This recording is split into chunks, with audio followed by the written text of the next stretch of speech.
We're going to do some strength exercises today. For that, we're going to need some exercise equipment. Don't panic, it's not very fancy. What I'd like you to find yourself is a hand towel or a bit of rope or a strong belt, just something that is at least sort of 40 to 50 centimeters long and it doesn't have any stretch in it. So we want something with zero stretch because we're going to work some static muscular contractions against it. So for this first exercise, all we're going to do is hold the towel or the belt and put our hands just hip width apart. So thumbs are as wide as my hips are. And then I'm going to lift that out in front of me just a few degrees. And then in that position, I'm going to keep my arms nice and straight and I'm going to try and stretch the towel. So I'm just pulling as hard as I can to elongate the towel, but I don't want to let my elbows bend. And that way, all the effort comes from the back of my shoulders. I'm going to hold that for 10 seconds. And then I'm going to let that pressure off. I'm going to raise the towel up to 90 degrees and I'm going to do the same thing in that position. So arms nice and straight, spine nice and still, pull to lengthen the towel, hold for 10 seconds. 7, 6, 5, 4, 3, 2, 1. And now I'm going to raise up a little bit further again, not all the way to the top. Ideally, we're going to have 4 stops along this journey. So this is number 3, and we're just overhead. Arms nice and straight, body nice and still. Pull the towel for 10 seconds. 10, 9, 8, 7, 6. Keep your elbows straight. 4, 3, 2, 1. And then relax.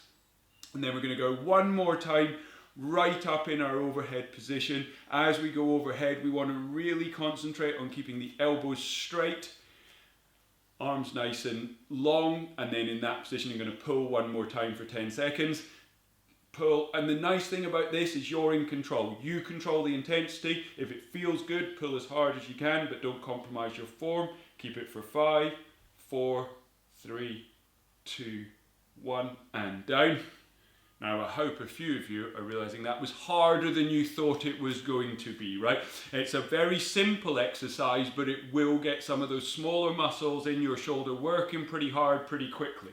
So let's go around that one more time. So we're going to lift out to 30 degrees and we're going to pull, and we're getting those muscles working in between the shoulder blades. They are our paddle power muscles. So the stronger we are for pulling actions like this, the better paddling endurance and the stronger a sprint paddle we're going to have. So as you lift up to 90, pull again in that position. So you suffer here and you feel the strain when you do exercises like this so that you don't feel the strain in your arms in the water. So by having better pull power like this, we're going to massively upgrade how well we're paddling our boards.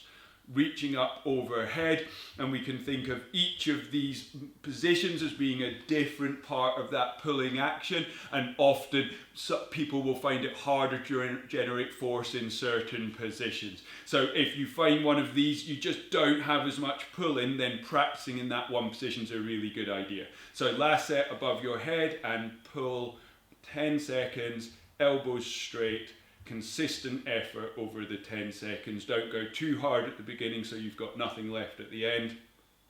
Keep the intensity on, and when you're ready to stop, relax and let that come back down again. Okay, so the next thing we're going to work on is our hip hitch to mini squat. And this is basically a way to dress up standing on one leg, to make you spend a lot of time doing that, because that is an excellent way to improve your whole body balance and your strength around the hip on the leg you're stood on. But what we're going to look at is 2 specific movements from this position. So I'm assuming you can stand on one leg without falling over. If you can't, fingertip on a wall beside you or a toe on the floor behind you if you're wobbling all over the place just to be on one leg. But if you can stand on one leg, then do so for this exercise. Okay, so the first thing we're going to do is a hip hitch, and that's about moving the hip bone on the free leg. So the leg that's not on the floor, I'm going to think about dropping that hip bone as low as I can possibly go, keeping the standing leg completely straight at the knee. So that lengthens me through this side, and then I'm going to kind of relax into that position as much as I can, and then from there I've got to pull this hip up as high as I can get it to go.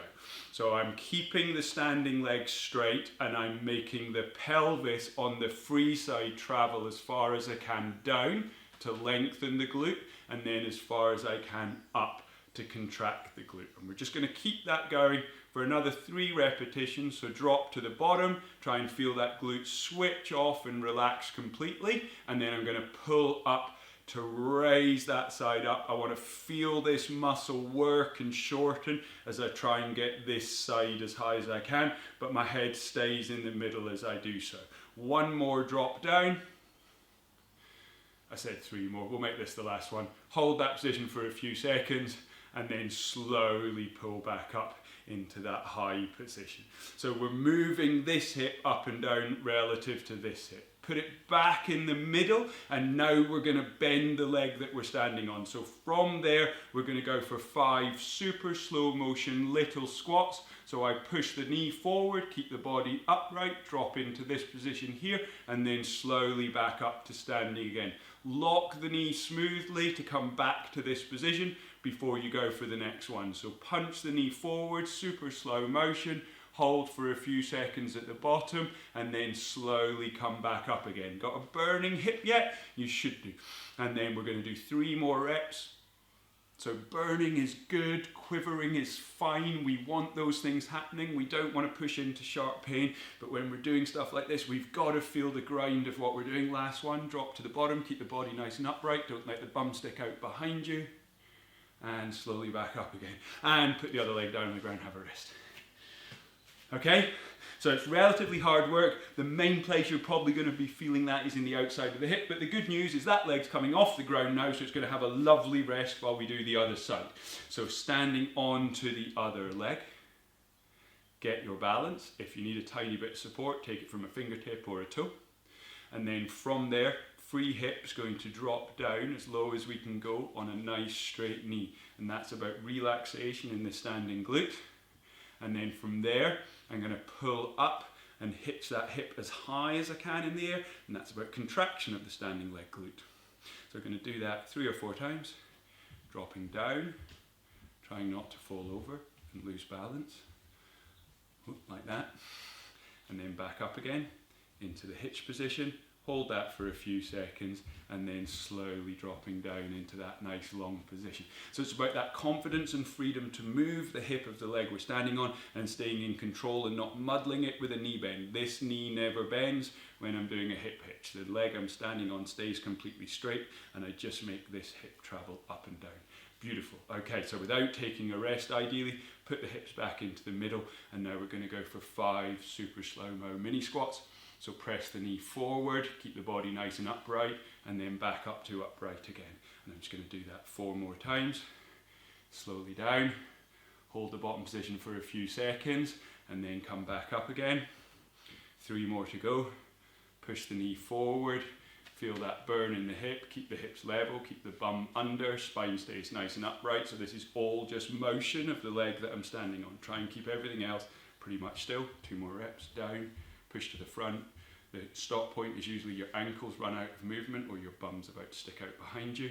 Back up to the top. Legs should be aching now. 1 more repetition. Sink to the bottom of the squat. Hold there for a few seconds and then slowly push yourself back up to standing, and when you are ready to, put your other foot back down on the floor. So now we are looking at the glute again, but we're thinking about it this time in terms of controlling rotation of our leg. So we're putting one leg out in front of us and the other leg's turned out to the side to get our balance. And then what we're doing is looking at our ability to twist this knee around. So it's a hip screw, and we want to think about turning the leg in the same way that we would turn a screwdriver. So your foot is flat on the ground, your knee is extended, and you can see your leg out in front of you. From there, what you're going to do is basically twist your kneecap inwards as hard as you can to feel your arch go low into the ground.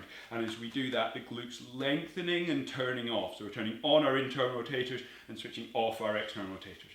So the knee's facing this way, and from there, what I'm going to do is squeeze my butt muscles to pull the kneecap to face this way as far as I can and feel the arch get high as I come into this position. So it's a closed chain movement where the hip is generating rotational forces that we can see as the arch get low in this position and then high in this position. And it requires both strength and control to make this movement work, but it is one of the most fundamental, important ways that a well-connected leg can transfer energy from the top to the bottom. So well worth pausing on and practicing for a minute or two here and there. High arch, glute on, kneecap out. Low arch, glute off, kneecap inward. And all I'm doing is moving smoothly from one position to the other, trying to keep the body completely still. So it doesn't look like much, but it'll feel like quite a grind inside your muscles of your hip and your butt cheek. Okay, brilliant. We're going to change over and we're going to do the same thing on the other leg. So again, legs turned out to the back for balance. Don't want too much weight on the front leg. I want to ground the foot, straighten the knee. Hand on the hip is really useful. Kneecap goes inward, arch goes down, and from there I'm squeezing my bum muscles to pull the kneecap around and rotate the whole leg and see that as the arch picking up but not pulling onto the outside of the foot. So I've got to keep the big toe down as I go into kneecap outwards, and then I've got to keep the little toe down as I go into kneecap inwards, and keep the knee straight here so that the glute's in full control of what's happening down the whole leg. So squeeze outwards, hold for a few seconds, squeeze inwards, hold for a few seconds. And that's us roughly done about a minute on either leg. If one feels way harder than the other leg, then practice that side a few more times for me. So as we go through this process of looking at what a strong leg looks like, we really can't go by kind of jumping and bouncing movements. That is fundamentally one of the most easy ways to make our leg work as a connected structure. So we don't want to hurt you, and the thing to understand about bouncing exercises is even if they're pain-free during, you might well get some kickback afterwards. So the recommendation is you start with stuff that feels really quite easy, and we stick to bouts of 20 to 30 seconds as an upper maximum, and we're only going to do that 3 or 4 times and see how our body responds over a couple of days, because it can lead to some soreness afterwards. So don't overdo this. You've been warned, right? Okay, so the first thing we want to work on is our super simple bounce. You can go hands on your hips or hands down by your side, whatever you like. And it's just about gaining most efficiency in the way you get on and off the ground. So what we want to be able to do is bounce in a very, very efficient way that gives us low contact time to the ground, relatively stiff knees, and my heels are just about kissing the floor, but it's my ankles doing all the work. So we don't want this. Long time on the ground, lots of knee bend. What we want is this. And if that's relatively easy, then all you're going to do is stick in 3 to 5 on one leg, back to the middle again, and then same on to the other leg. And we just keep it going at a relatively easy pace. So right now, if you're good, you can go straight from one leg to the other leg. If you feel the rate slow as you move into hop, just stick to bouncing just now, and we'll all come to a rest now. And just let that go for a second. Usually takes sort of 30 to 60 seconds recovery time, and maybe do a couple of stretches of the muscles that you've been using before we go for another bounce again. So we'll go for about a 30-second burst again of whatever feels okay to you. So 2 legs if you're struggling, 1 leg if you're cruising. If you're going 1 leg, we're going to do about 10 on one side and then about 10 on the other side. It's not about jumping high, it's not about getting a long way off the ground, it's not about putting lots of effort into it. It's about being a really efficient bouncing machine, and this, more than anything, is the missing link in a lot of people's leg athleticism. So practice some bouncing, comfortable mat, bare feet as you do it, and you should be absolutely fine. So bouncing is firing up our fast twitch muscles, and fast twitch is something that we really need for explosive movements in surfing. So principally our pop-up, but also as we look at things like maneuvers off the lip, how quickly we're able to move the body is going to be a critical factor, more than how much brute strength we've actually got. So surfers need power, which is a combination of brute strength, but it needs to be quickly available strength. So bouncing gives our legs really good resilience, because really good for our tendons, and it'll also speed up our leg movements. Okay, so the next exercise we're going to do is one of my absolute favourites. It's a real banger for getting activation through our abs and our quads without the need for fancy gym equipment and big weights. When we do this movement, we are the weight. So we're in a high kneeling position. Make sure you're kneeling on something comfortable. To start with, choose whichever foot position you like between tops of toes down and toes dug into the ground. They're both valid, and it's worth doing a set or two of each position. But to begin with, just go with what feels easier. This is the easier position versus toes this way. So if it's a hard movement for you, toes this way. If you find it easy, stick your toes that way. But be led by preference to begin with. So we're going to make our familiar pelvic motion to switch on abs, tuck the tailbone and switch on glutes. So we're going from here to here, and we're going to keep that punch ready stomach on as we go through the movement. The movement is just to topple backwards. So I'm basically just going to lean back in space, not allowing my spine to arch or my hips to fold. I've got to just go straight back like this and then out the front. So it's a fold movement through the knee. It's going to fire up quads and ab muscles. Hands can go out the front. Try and keep looking forward as you make the movement. Go back as far as you dare. Pause for a few seconds and then slowly pull yourself up to upright. It's a lovely exercise because if you're not very good at it, you just don't go very far. And as you get better at it, you're going to go further and further back through the range of motion, as long as you're able to maintain a nice, strong and stable middle as you make the movement. We want about 5 to 10 repetitions in a set. So let's go for a set now. So hands are out in front, pelvis is tightened, abs are in a punch ready state. And from there, I'm leaning back, finding difficult, pausing for a couple of seconds, and then slowly coming back out to upright again. And we'll go for about 6 reps. And we normally repeat this for about 3 sets with a little rest in between. Each one, think about keeping guts on so that there is no arching of the back towards the end of the movement. Back to upright again. We've got 2 left to go, 2 left to go. 2 more. Back as far as you dare.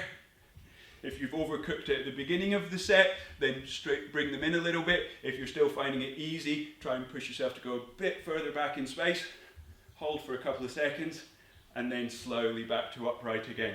And nothing will get you working harder through the front part of your body without loads of gym equipment and weights than these exercises. So they're really, really useful for doing up strength through here. Anyone who suffers from a tight back after surfing would do really well to work on this strength exercise to get a bit of better overall balance around the kind of muscular activation and tone of our midriff. What a lot of people are is essentially tight through the back, and that leads to it's difficult for your ab muscles to work, so they tend to weaken over time.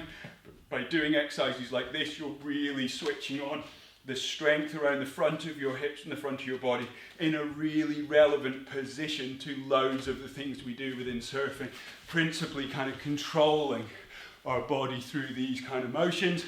If you're strong through here, then you'll have much more ability to fold through the hips and get into genuine advanced stances. If this is an area of weakness, you'll probably find yourself using much more spinal motion to make turns, etc. So